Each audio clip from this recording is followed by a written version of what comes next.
essa incumbência de falar logo depois do almoço não é fácil, né? Que bom estarmos aqui. Que bom que você deu o seu sim, que você entendeu a necessidade de estar diante de Deus com a sua família, ou mesmo que você tenha vindo sozinho, que você tenha vindo cuidar da sua família. Eu sou Angélica, sou casada com o Daniel, somos casados há 30 anos, temos 3 filhos, 2 mulheres e um menino, que ele está por aqui, já até pedi para ele descer, está aqui.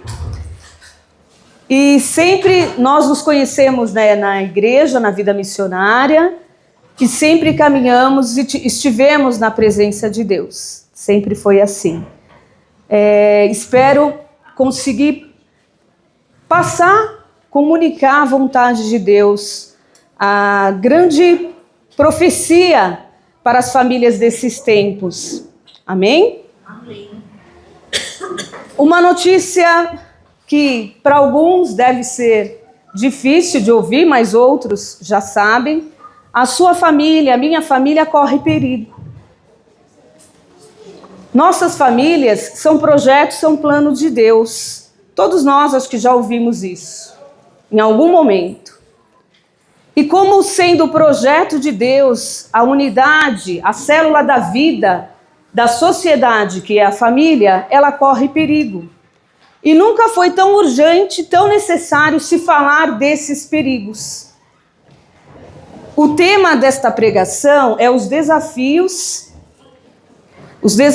e sofrimentos das famílias, que as famílias, né, que podem ser vencidos com a esperança.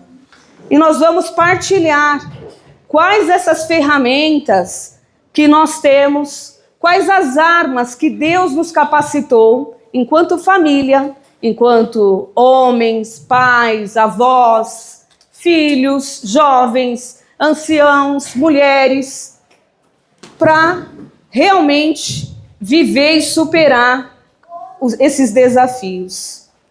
Bom, gente, peço desculpa se eu não conseguir falar num tom que deixe vocês acordados. Eu sou professora e todos os meus alunos falam o seguinte: professora, quando você começa a explicar, a gente dorme. Não é para vocês dormirem, tá bom? Fiquem acordados. Bom, eu ouvindo a pregação dos meus irmãos, algumas foram confirmações, né? Já não quero falar sempre a mesma coisa que já foi dita, que a profecia já foi dada, a palavra já foi ministrada. Mas quero dizer para vocês o seguinte: os homens, né? Não é o caso do meu marido, tem muita afinidade com futebol, com o seu time, né? Até instruem os filhos, de certa forma, até se tornam técnicos. O time não está indo bem porque está dando problema aqui. Se ele colocasse a tal pessoa como atacante, outro na retaguarda, gente, eu não entendo nada. Mas eu sei que muitos pais de família sabem fazer isso, sabem ser melhores do que os técnicos. Só uma pausa aí. É sobre isso. É a primavera. Bom, então, por que não os pais, as mães, se apropriarem de técnicas para também superar o time que está lá na sua casa? Porque o que parece é que nossas famílias estão abandonadas. No sentido de que cada um está indo para um lado. O jogo não está bem organizado. É isso que eu queria dizer a respeito do time. Está na hora de nós, enquanto preocupados, para onde tem ido a nossa família, de realmente ver quais as técnicas, as estratégias que nós vamos utilizar. Pode projetar. Então, vamos tomar nossa palavra em Romanos 5, só que nós vamos ler do 1 em diante. Palavra de Deus, Romanos 5, versículos de 1 em diante. Eu sou que nem o Renato, eu não paro quieta aqui.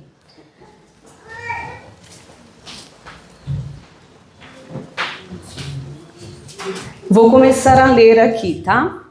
Assim, pois, justificados pela fé, estamos em paz com Deus, com nosso Senhor Jesus Cristo.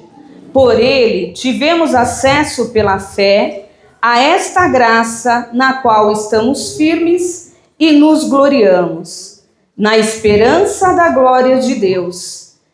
E não só isso, pois nos gloriamos também de nossas tribulações, sabendo que a tribulação gera a perseverança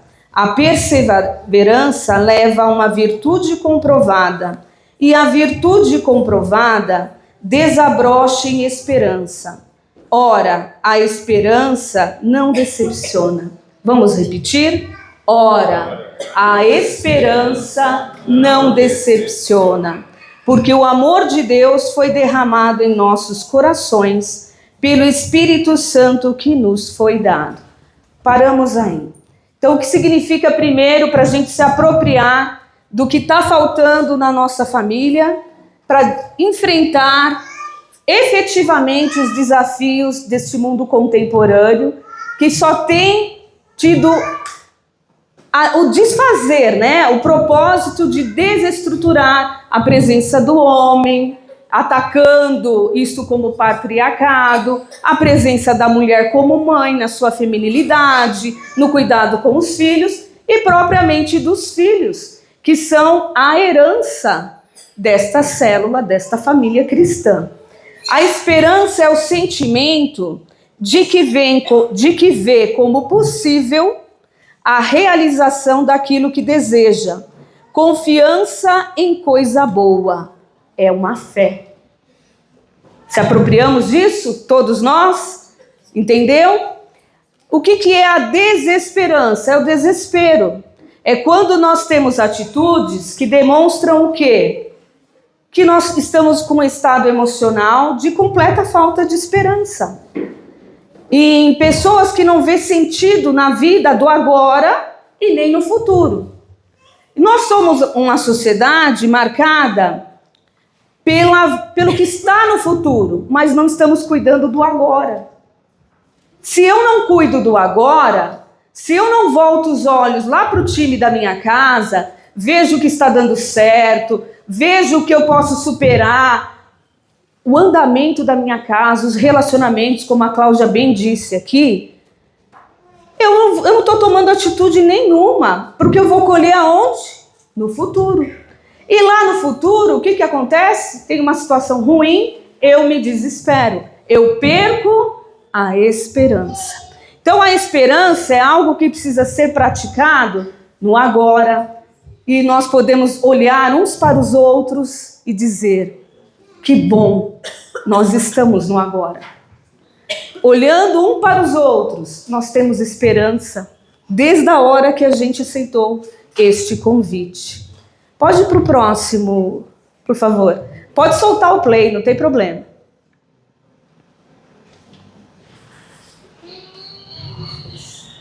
Então vejam, se a gente fizer voltar lá para o capítulo 1 da Bíblia, nós temos o livro do Gênesis, como vocês estão vendo ali. Assim começa a nossa história. A história de Adão e Eva, que estava lá no capítulo 1 tem a criação da terra, né?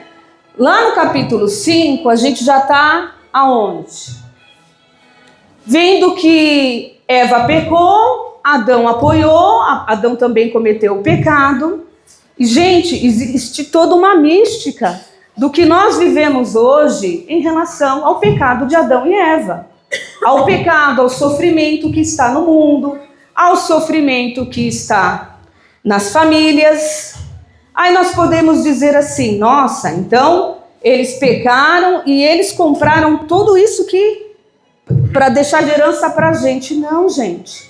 Quando eles são expulsos, perderam a oportunidade de morar no paraíso, eles recebem também a bênção de habitar uma terra em que eles serão abençoados. Deus não abandonou Adão e Eva. Há muitas pessoas que olham para isso e já falam, não, é tudo culpa deles. Então não vou nem me preocupar, porque já foi feita, né? A palavra eu nem vou dizer aqui. Mas quando a gente lê o capítulo 1, a gente vai ver que Deus fez ambos, diferente do restante da criação, a sua imagem e semelhança. Olha o amor de Deus derramado sobre os seres humanos. O ser humano, por livre-arbítrio, pecou e desagradou a Deus. E Deus toma uma decisão, como um pai que educa os seus filhos.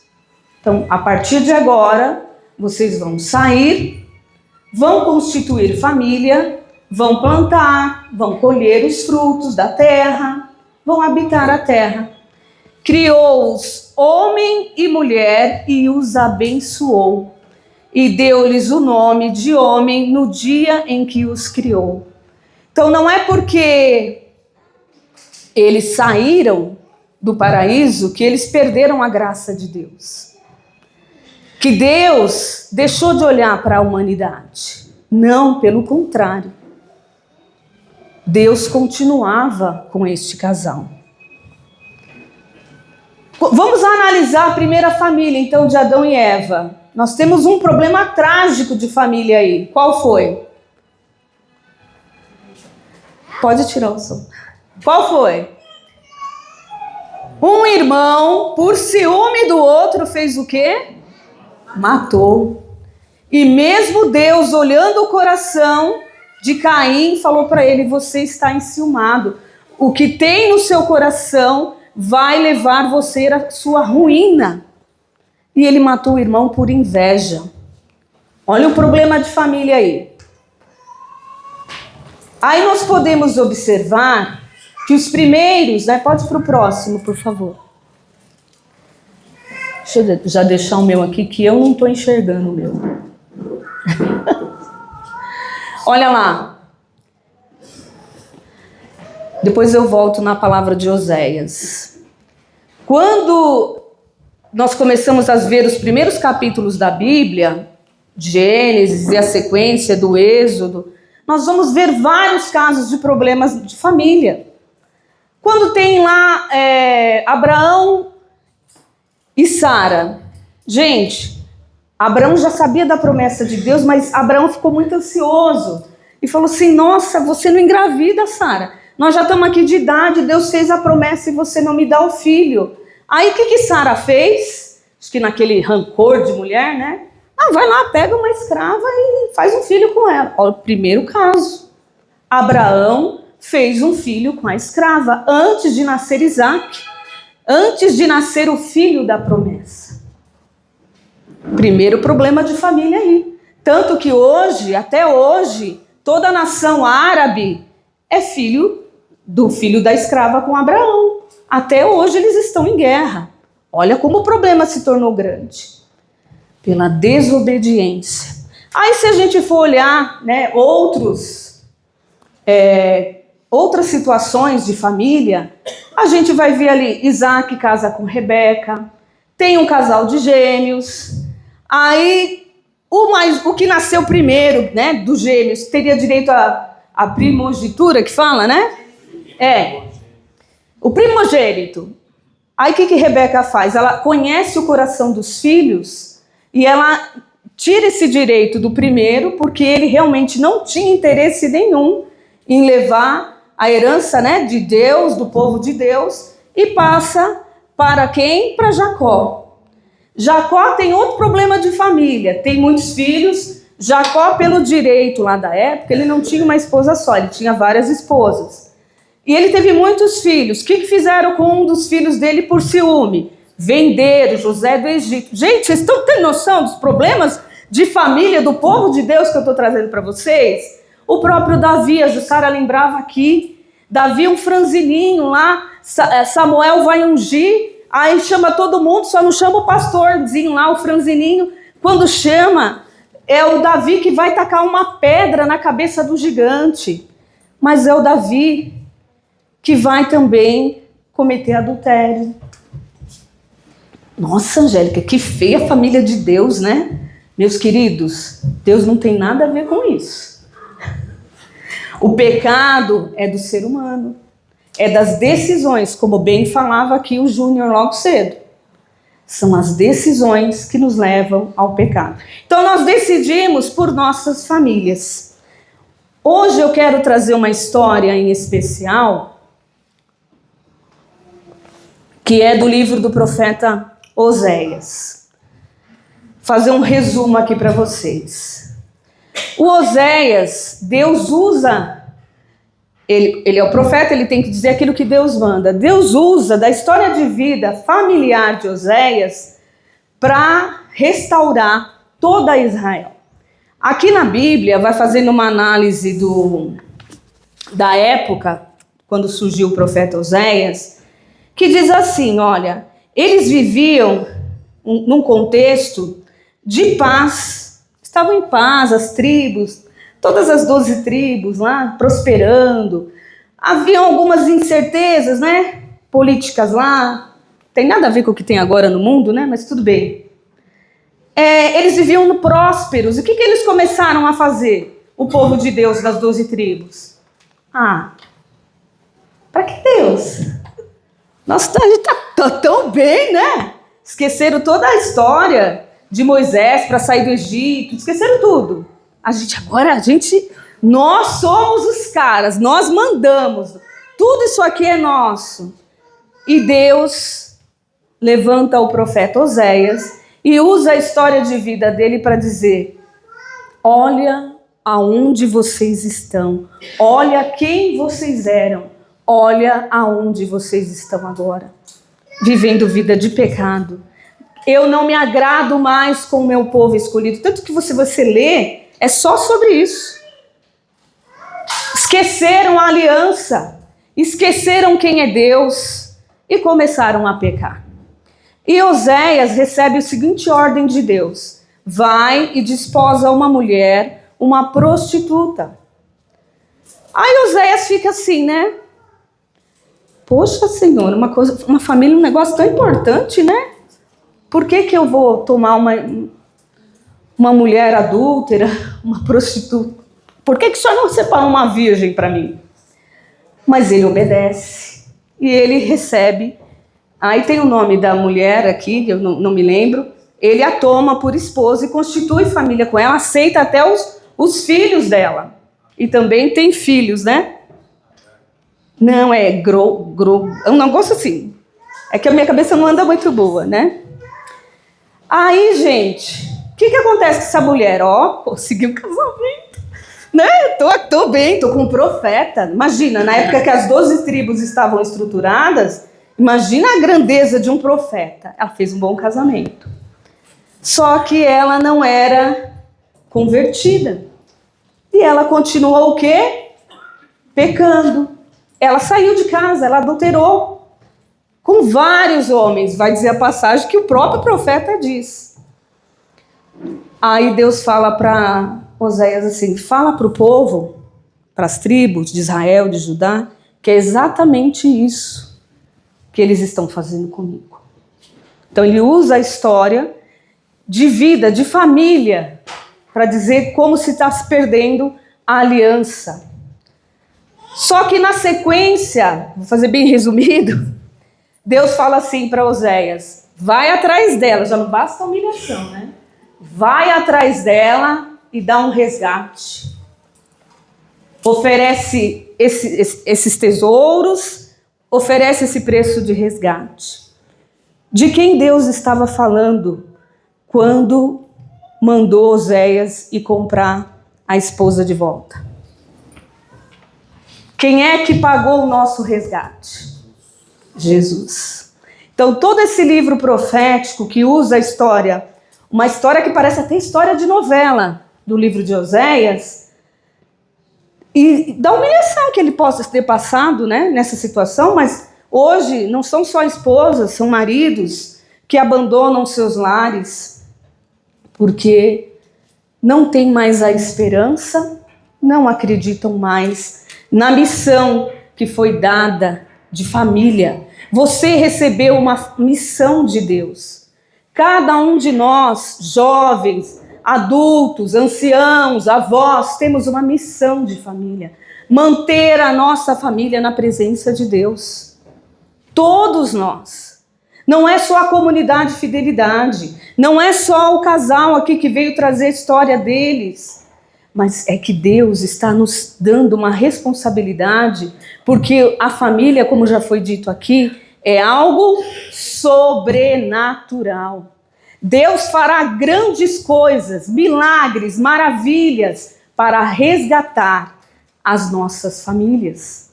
Jovens, quero dizer para vocês, qual é a história de Moisés? Moisés, que libertou o povo do Egito, ele foi adotado. Olha lá, ele foi adotado. Ah, mas a mãe dele não queria fazer isso. Não, porque o faraó estava mandando matar todos os meninos que nasciam lá do povo judeu. E ela, para proteger o filho dela, falou, meu Deus, agora o que eu faço? Vou arrumar um jeito desse menino crescer numa casa muito boa. O que ela faz? Dá um jeito da princesa lá, irmã do faraó, né? Pegar e achar Moisés num cesto. E a mulher era boa. Levou ele. Moisés foi criado num palácio com todas as riquezas, não faltou nada para ele. Até um certo ponto que é revelada a história dele. Você é do povo eleito. Você não é dessa gente aqui não. Você tem uma história. E Moisés fica, não, que eu sabia até agora, né? Que eu sabia até agora da minha história. Eu vivi aqui nesse palácio, fui muito feliz, fui servido. Não, mas eu tenho um povo, eu tenho um Deus. Jovem, Moisés ficou confuso quando ele descobriu que ele era adotado. Olha só, muito confuso. Tanto que ele sai e ele vê um egípcio, né, maltratando um judeu, e ele mata. Ele comete um assassinato, ele mata essa pessoa. E ele foge. Foge do palácio e vai se esconder, né, vai se casar, vai ficar pastoreando lá com o sogro. O que eu quero dizer? Deus foi atrás de Moisés. Uma sarça ardente, deu todo um projeto absurdamente grande para Moisés. E ele dizia, quem sou eu? Quem sou eu para merecer isso? Mas ele não desiste, ele obedece. Ele tinha tudo, jovem, para dizer assim, minha mãe não me quis. Meu pai não tinha pai, ninguém cuidou de mim. Mimizento, ele tinha tudo para o diabo fazer uma festa no coração dele. E não é diferente hoje com a juventude. Quando a gente olha para a nossa história, que nós já somos mais velhos, a gente vai dizer para vocês, filhos, vocês têm de tudo. E os meus pais vão olhar para mim e vai dizer, vocês têm de tudo. Aonde nós estamos colocando a nossa felicidade? Aonde nós estamos colocando o nosso valor enquanto família? Onde? O Senhor fala ainda para o profeta, porque meu povo se perde por falta de conhecimento, por teres rejeitado a instrução, te excluirei do meu sacerdócio, já que esquecestes a lei de teu Deus, também eu me esquecerei de teus filhos. Olha que perigo nós estamos vivendo quando nós não transmitimos para os nossos filhos a autoridade divina de Deus em toda a obra da criação. Porque eu quero o amor mais que os sacrifícios, o conhecimento de Deus mais que holocaustos. Era Deus escrevendo novamente a nossa história. E Deus continua escrevendo a nossa história.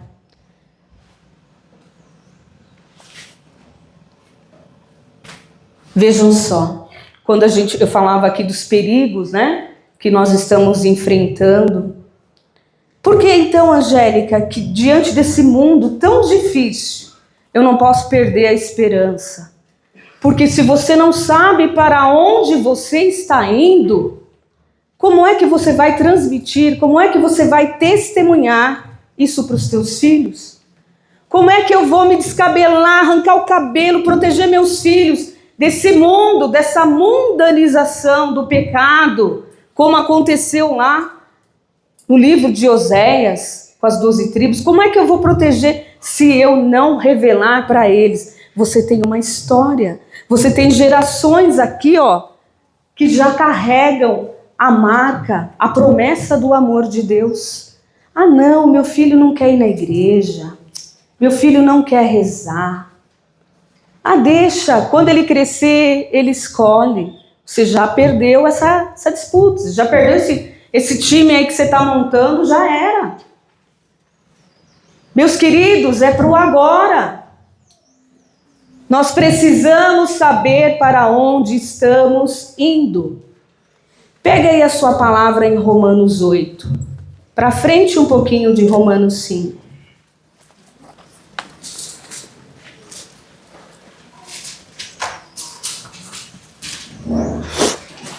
Romanos 8, para frente de Romanos 5.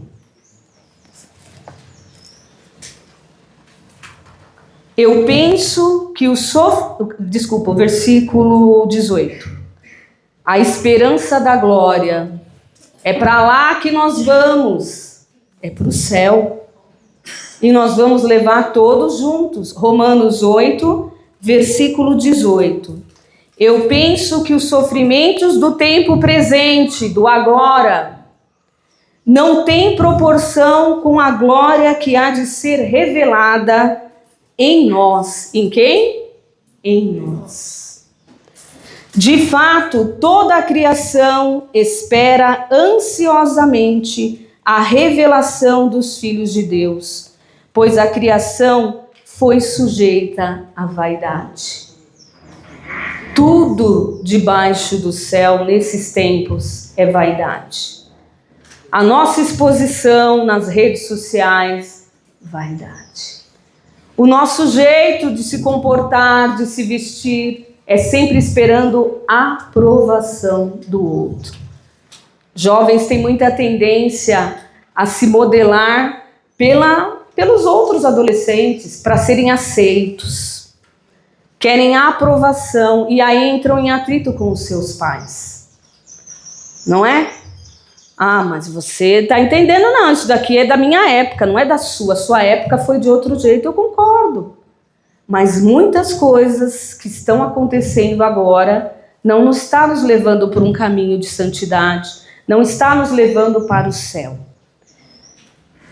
Pois a criação foi sujeita à vaidade, não por seu querer, não porque a gente quis, mas lá pelo pecado que entrou no mundo. Deus nos dá o livre-arbítrio, desde Adão e Eva.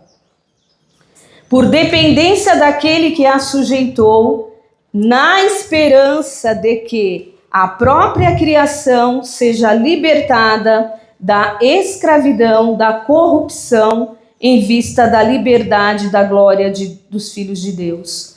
Com efeito, sabemos que toda a criação, até o presente, está gemendo como que tem as dores do parto. E não somente ela, mas também nós que temos as primícias do Espírito Santo. Então essa palavra é para todos nós. Gememos em nosso íntimo, esperando a doação filial e a redenção do nosso corpo. Agora o 24. Na esperança é que fomos salvos. No entanto, uma esperança que se vê não é mais esperança. Então, alguns pararam aqui, eu já estou salva, Jesus me deu, me livrou com seu sangue, me resgatou. Tem muitas pessoas que já disse, eu sou batizado, eu estou salvo, não preciso mais lutar. Eu não preciso mais ver a esperança, ela já chegou. Mas aqui está dizendo, olha lá, o que se vê não é mais esperança. Já é acontecido. Você não espera esperar, você não espera mais. O mundo está adormecido, como se não esperasse mais. Como pode alguém esperar o que já se vê? Se todavia esperamos o que não vemos, é porque o aguardamos com perseverança, como estava escrito lá em Romanos 5. E o que é perseverar? Por essa esperança eu vou continuar. Por essa esperança eu vou pedir perdão primeiro. Por essa esperança eu vou mudar a minha atitude. Por essa esperança eu vou voltar atrás. Eu errei. Por essa esperança eu perdoo os meus filhos, eu perdoo o meu marido, eu perdoo a minha esposa, eu perdoo a minha sogra, eu perdoo o meu cunhado. Eu fazia recordação na leitura, na preparação, de duas pessoas que, muitas, né, trazem sofrimentos para a gente, mas eu convivi. Uma delas perdeu os 2 filhos para o vício, estão mortos, um morreu recentemente. E eu sempre ouvia da boca dela o seguinte: eu oro muito a Deus pela libertação dos meus filhos, oro. Sempre pedi muito, mas eu sempre entreguei a Deus, porque eu vivo pela esperança. O último faleceu porque não aceitou ajuda, mas ela estava lá, orando. A outra tem um filho de 40 anos que ia se submeter a uma cirurgia pelos problemas lá que teve, sempre acidentes usando drogas, saindo de moto. E ela, de novo, sempre acompanhei, ela sempre foi na madrugada, nas biqueiras, resgatar o filho dela, ensanguentado, sujo, desacordado, enfim. E todo mundo julgava essa mulher, né? Aí sabe o que ela partilhou para mim? Ela falou assim: ele vai fazer uma cirurgia, eu tenho esperança que agora ele vai mudar. Porque mãe é assim. E ela falou assim: você acredita que uma pessoa passou por mim e falou assim: ele é assim por sua culpa? Ela falou que aquilo doeu, mas doeu tanto nela, porque ela falou: não é por minha culpa. Eu só amei. E realmente não é culpa dela. Existem casos, sim, que os pais abandonaram os filhos. Existem casos de traumas, mas é uma ferida da pessoa, né? Lá em São João, no Evangelho, pode pular o próximo, o outro também, diz assim, o Evangelho de São João, 17, capítulo 17. Não peço que os tireis do mundo, mas sim que o preserves do mal. De quem Jesus está falando? De nós. Nós estamos vivendo no mundo, mas Jesus está orando que nós sejamos preservados do mal. Nós temos um Deus que cuida de nós. E ele continua: eles não são deste mundo. O nosso mundo é o céu. Nós estamos na perseverança, na esperança, para estarmos todos reunidos na glória de Deus. Como também eu não sou do mundo. Então, o que é que a gente tem que fazer? Já foi falado muito aqui. Cumprir os deveres do próprio Estado. Adoro falar isso para meus alunos. Você é aluno, né? Cumpre os deveres do seu Estado. O que você está falando? Você tem deveres, você é aluno, você veio estudar. Aí eles ficam tudo assim. Não entende, não tem maturidade, né? Mas nós, pessoas adultas, temos maturidade. Você é esposo, você é esposa, você é filho, você deve respeitar os seus pais. O Júnior falava aqui de que o pai dele não dava um bom testemunho para ele, mas nem por isso ele desrespeitou o pai dele. Porque nós educamos os filhos ensinando o que é certo. Chega uma fase da adolescência que a gente quer julgar os nossos pais porque a gente começa a enxergar os defeitos deles. Eu fiz isso, todo mundo faz. Mas nós devemos respeito à história de vida dos nossos pais, dos nossos avós, dos nossos tios. É respeito sagrado. É um respeito sagrado. E que hoje em dia está caindo, né? Trata, às vezes, não é difícil aqui a gente ouvir filhos matando os pais, matando avós, né? Vocês têm ouvido isso? É fato. Doar-se, cooperar, né? Eu vou fazer o que para melhorar? Eu já falei tanto, não muda. A Cláudia nos dava aqui maneiras da gente se autorregular, né? Da gente mudar o jeito de lidar com a situação. Não perder o foco na fé, não seguir modismos, né? E cabe bem aquela frase que a gente fala para os filhos: você não é todo mundo. Eu, Angélica, não sou todo mundo. Meu marido não é todo mundo. Ah, porque tem aquele casal lá, a esposa libera ele para ir no jogo todo dia lá, ficar, virar a madrugada. Aí a esposa pode virar para o marido, né? Você não é todo mundo. E a mesma coisa para a esposa, porque a gente não pode ficar criando situações em que nós vamos pecar. Desculpa, gente, a gente tem que fugir. O pecado está lá e você vai perseguir o pecado? Você vai atrás da situação? Então a gente tem que vigiar mesmo. Nossa, mas vocês são certinhos, né? Não é questão de ser certinho, é questão de vigiar, de perceber, de se abrir os olhos, porque o leão está lá para te devorar. O demônio não perde a oportunidade, não, de destruir famílias. Claro que não. Interação na mesa. Ah, mas na minha casa, difícil a gente conseguir sentar todo mundo no mesmo horário. Senta no final de semana, lá no sofá. Ó, vem aqui, vamos assistir um jogo, né? Vamos fazer um negócio. Vamos jogar um jogo aqui, um tabuleiro. Vamos conversar. Precisamos criar esses momentos. Ensinar os filhos a escolher. Muitas vezes os filhos fazem escolhas pelos grupos de escola ou pelo que ele vê na internet. E toda hora é assim, o filho vem, que eu vi um negócio assim, porque não sei o que, eu preciso, pai, compra pra mim, mãe, olha isso aqui que legal. A gente precisa ensinar os filhos a fazer as escolhas. Dar exemplo, testemunho, contar a sua história de vida. Os filhos precisam entender que os pais não são perfeitos, mas que eles também estão tentando. Os pais precisam entender que os filhos estão aprendendo, que eles também vão errar. E que pode pedir perdão, pode começar tudo de novo, como Deus deu uma chance através do profeta Oséias. Porque o nosso Deus, gente, ele é misericordioso. Ele não nos julga. E eu ouvi o padre Chanclar falar assim, Christian Chanclar falar assim, tem gente que, não vou pedir para Deus não, porque eu não sou digno. O pessoal lá da fidelidade que pode pedir, eu não posso pedir, já fiz tanta coisa errada. Gente, isso aí, ele falava assim, sabe quem é que colocou isso na sua cabeça, essa sua falsa humildade? O capeta. Porque olha o que Deus faz com um povo que era o predileto, foi idolatrar outras coisas. Ele faz assim, eu vou educar novamente os meus filhos e eu vou resgatar eles.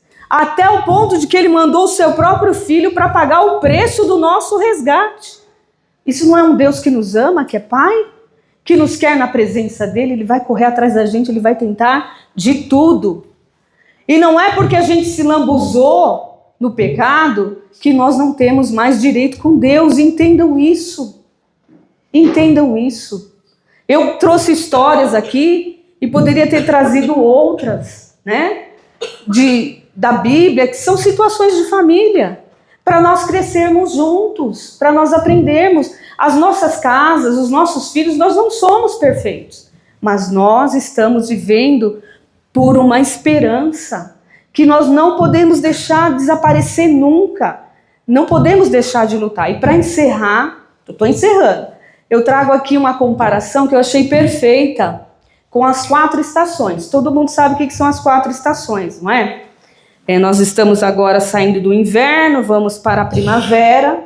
Você que é casado jovem, você que ainda não casou, você que ainda está aí na sua juventude, nós vivemos a vida pelas 4 estações que sempre se repetem.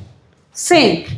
Então, a primeira estação que eu coloquei é a primavera. Eu não vejo nenhuma pessoa que não goste da primavera. Porque a primavera é o renascimento, é a alegria, é a época das flores. As árvores estão tudo sequinhas, começa a surgir aqueles brotos. A gente que está numa pegada agora de agricultura, nossa, a gente gosta muito de plantar uma semente, de ver ela emergir da terra. A gente se maravilha. E assim a vida de um casal que está começando, um namoro que está começando, são descobertas um do outro. É assim quando nasce um filho, fruto de um relacionamento. É ali parece que vão se concretizando as coisas, e vocês vão vendo elas acontecerem, né? A primavera é linda, é fantástica. Aí, depois da primavera, a gente tem o verão. Peraí que eu adicionei um negócio errado aqui, peraí. Vai pro verão lá, Isso. O que é o verão? O verão é quente, é uma estação fecunda de colheitas, de calor, de alegria. Aqui ele relaciona com o quê? Com aquele casal que já está maduro, que já tem os filhos com as suas próprias vidas, né? Eu, na minha casa, a gente está nessa transição, porque eu não tenho nenhum filho casado ainda, né? Mas isso não quer dizer que eu não esteja, às vezes, vivendo primavera, verão, outono. Vamos falar do inverno. O inverno é uma coisa gelada, fria, mas como é que ela está no nosso casamento, na nossa vida familiar? São os momentos de tempo árido, às vezes de doenças, são os momentos que a pessoa, o casal não está muito dialogando, ali está falando do ninho vazio, mas também a gente pode trazer para essas situações que o casal fica meio se estranhando, um não quer falar com o outro. Gente, eu estou contando alguma novidade aqui? Não. Então, isso acontece, e a estação do inverno pode invadir o verão, a primavera, e eu acredito que se a gente olhar com essa delicadeza, a gente tem que se corrigir. Peraí, nós estamos entrando no inverno, isso está errado. Então, é esse aprendizado que eu gostaria que vocês tivessem, esse olhar, né? Nessa situação, os esposos não devem desanimar. Agora chega, tudo isso de novo, inverno de novo, todos esses problemas de novo, eu já cansei, eu não quero, minha saliva, eu não falo mais. Então, tem que trazer a primavera de novo. E Deus, através da ação do seu Santo Espírito, nos relacionamentos, faz tudo isso. Nós só precisamos caminhar na presença de Deus. O outono, que é a passagem do verão com o inverno, ele já traz esse meio a meio, né? Sabe aqueles dias que você levanta, né? As esposas têm TPM, claro, né? Nossa, o marido olha assim e fala, ontem estava tudo bem. Hoje a gente já tem que correr, que a esposa está gritando logo cedo, né? Vamos todo mundo, dá no pé. Então, o outono é isso aí. E você trazer uma leveza também, para você entender que as mulheres têm fases, os homens têm fases, né? Às vezes lá no trabalho tem coisa que não está dando certo. O homem não quer falar, isso é um problema dele, às vezes, né? De ter um diálogo com a esposa. Não quer. Então, a mulher, ela tem que ter essa sabedoria. Os filhos. Uma vez nós tivemos uma situação lá em casa, que o Daniel fez os exames e teve 2 situações de problemas sérios de saúde. E estava acontecendo algumas coisas, aí, se eu não me engano, é porque sanguíneo esquece muito fácil as coisas, né? Acho que a gente teve um problema com o Daniel e com as filhas, e o Daniel saiu e as filhas ficaram ali, não sei o quê, não sei o quê. Passou um dia, fiquei só eu e elas. Eu falei, olha, está acontecendo isso, isso e isso. Vocês vejam a educação com o pai de vocês. Pensem que ele tem isso, isso. Aí a minha filha mais velha olhou para mim e eu falei, olha, tem esse problema de saúde e tal. Mãe, peraí, o pai está doente, você não falou nada? Me corrigiu. Por que a gente não está orando por essa situação? Aí já encerrou o assunto. Então, às vezes a gente acha que está tudo bem, mas o outono tem isso aí também. Né? Um dia parece... E é aquilo que eu volto a falar, os homens não entendem as mulheres, né? Porque as mulheres tem dia que está sorrindo, tem dia que está... Né? Não mexe comigo. E a mulher também tem que trazer uma certa doçura, né? Avisar antes, espera um pouquinho, amanhã a gente conversa, deixa eu me acalmar. Tem que ter autorregulação para entrar numa harmonia. Nessa fase outonal, as demonstrações de afeto oscilam. Ora vem palavras de carinho, mais tarde já tem frases ásperas, e como todas as outras etapas, sucedem à vida. É assim a vida de um casal. Pode pular para a próxima. Importância desse conceito das 4 estações. Comunicação, adaptação. Você está disposto a se adaptar? Então ela tem aquela situação, mas o que está acontecendo com aquela pessoa? Ela vai morrer daquilo? Tá sério o negócio com ela? Precisa intervir? Talvez não. Às vezes pode se dar um tempo. Reconhecer essas fases ajuda os membros das famílias a se comunicarem melhor, a se adaptarem aos novos desafios e necessidades de cada etapa. Fortalecimento dos laços, uma das colunas, né, que o Júnior falou aqui. Também, né, conforme a filha trouxe a novidade de ir assistir um show, é novidade. A família tem que se adequar. Isso gera algum pecado para a vida dela? Não, claro que não. Então, os pais vão fazendo essa medição. Perspectiva de continuidade. A metáfora das estações ajuda a entender que mesmo em tempos difíceis, como o inverno, há sempre a possibilidade da renovação de uma nova primavera, promovendo a esperança e a resiliência. Amém? E eu vou encerrar dando um testemunho, mas falando de 2 santos em uma situação da minha casa. A primeira é Santa Rita. Santa Rita casou com um marido muito violento. Rezou, o homem ficou bom. Parou, começou a tratar ela muito bem. Só que devido à vida dele, ele foi assassinado. Pelo aquilo que ele era no passado, ele foi assassinado. Aí os filhos, ela tinha 2 filhos gêmeos. O que os filhos fizeram? Se vingaram. Falaram assim, nós vamos vingar a morte do pai. Aí o que Santa Rita fez? Deus, se for para eles cometerem esse assassinato, que pode levar. Não foi? Olha a oração da mãe. Eles iam para onde? Para o inferno. Olha a oração de Santa Rita. E depois ela vai para um convento e vive ali uma vida, né, de irmã, de religiosa, e se torna santa. Olha a história de vida dela familiar. Outra história para os jovens. São Carlos Acutis. Ele é o santo da internet. Ele é o beato, mas agora em setembro já vai ser declarado santo. Ele santificou com a internet e com o jeito de vida dele. Ele quis usar a internet para proclamar os milagres eucarísticos. E eu vou falar de outro fato que é da história de vida lá de casa, minha mãe. Minha mãe sempre caminhou com a gente. Meu pai não sabia, não ia na missa. Aí em 2013 minha mãe teve câncer e o meu pai começou a acompanhar minha mãe, ficar com ela no hospital. Ela primeiro fez um tratamento.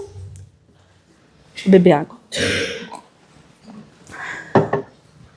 Ela primeiro fez um tratamento de quimioterapia. E a quimioterapia quase matou ela, o primeiro ciclo. Depois ela não fez mais. Quando ela estava quase indo, os irmãos da comunidade foram rezar para ela, minha mãe despertou. Meu pai já tinha dado minha mãe, ela vai morrer. Não come. Ressuscitou minha mãe. Foi o Júnior, a dona Verônica, a Rose, né? Fizeram ministrar oração lá no hospital e falou, a senhora tem que comer. Começa comendo um pouquinho. E ela voltou. Eu acompanhei minha mãe na sequência, 40 sessões de radioterapia. O câncer da minha mãe era no intestino, na região do reto. Gente, radioterapia queima. Minha mãe voltava da rádio, não via ela gemer, não via ela chorar, sentadinha lá no carro, ela e meu pai. É um testemunho para mim isso. Passado todo esse tempo, minha mãe faz a cirurgia e fica lá internada ainda 3 meses porque as camadas de tecido não se regeneravam, né? Ficou aberta. Não foi a hora dela, porque várias vezes ela foi para UTI, o rim parou de funcionar, mas não era a hora dela. E meu pai acompanhando tudo aquilo. Meu pai não saía do lado dela, já aposentado, né? Acompanhando. Um dia minha mãe vai para a UTI, eu e o Daniel, reúne toda a família, né, amor? Vamos rezar, aí tinha evangélica, minha irmã evangélica, vamos rezar, meu pai lá chorando, rezando. Bom, minha mãe foi curada do câncer. Meu pai Caiu o queixo. Quando minha mãe veio para casa, ela veio, cabia uma mão inteira aqui dentro, porque não tinha fechado. Meu pai era enfermeira, enfermeiro, né? Que tirava toda aquela sujeira da ferida aberta. Ele aprendeu e foi cuidar dela. Ali foi a cura do meu pai e o que? A conversão. Minha mãe converteu meu pai. Meu pai vai à missa, meu pai se confessa, recebe a Eucaristia. Então é esse o testemunho que eu queria dar para vocês, porque foi um sofrimento. Foi um grande desafio para o meu pai. E agora ele está vivendo a viuvez, minha mãe faleceu, infartou, né? Não tinha mais câncer. Então, esse é o testemunho que eu trago. Olha só, meu pai continua firme. Meu pai não perdeu a esperança. Então, acredite na sua família, amém? Louvado seja o nosso Senhor Jesus Cristo. Para sempre seja louvado.